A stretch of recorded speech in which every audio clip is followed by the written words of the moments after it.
So we're operating with a few different pieces of equipment. We have a Teleskid that we just recently purchased, just upgraded our excavator to a 50Z JCB excavator, so we're running 2 pieces of JCB equipment. My Teleskid is probably the highlight. It's my multi-use tool. We've got various attachments and abilities to utilize it in such a vast range of uses that it's nimble and small enough to get into tight corners and everything else, but also powerful enough to take on some really heavy lifting. And so really and truly, if we're going through anything, and if there was only one piece of equipment I would actually keep, I would keep my Teleskid and get rid of everything else just from the sheer practicality of what all it can actually do.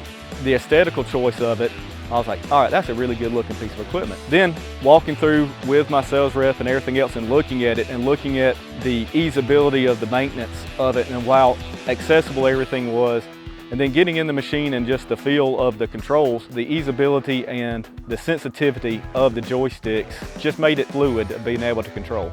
Right now we're at a job site and we've got JCB, we got the Teleskid, and we've got the excavator behind me. And what we're going to be doing here that we couldn't necessarily do off of my old skid steer or another track loader is we've got concrete that we poured on the sidewalk that we need to now reach over to actually do some backfilling and grading work. Now what we're going to be able to do is use the Teleskid to actually drive up to the edge of the concrete, not touch the concrete, and then transfer the material we need over that into a safe area without getting the concrete nasty, without the risk of driving equipment on and cracking concrete or damaging a surface that needs to.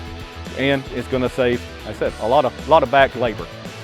If you're in the market for a skid steer and everything else, you gotta ask yourself, is there anything on the market that actually has the ability to extend its reach? And the question is no. JCB has it and they've got it figured out and it works.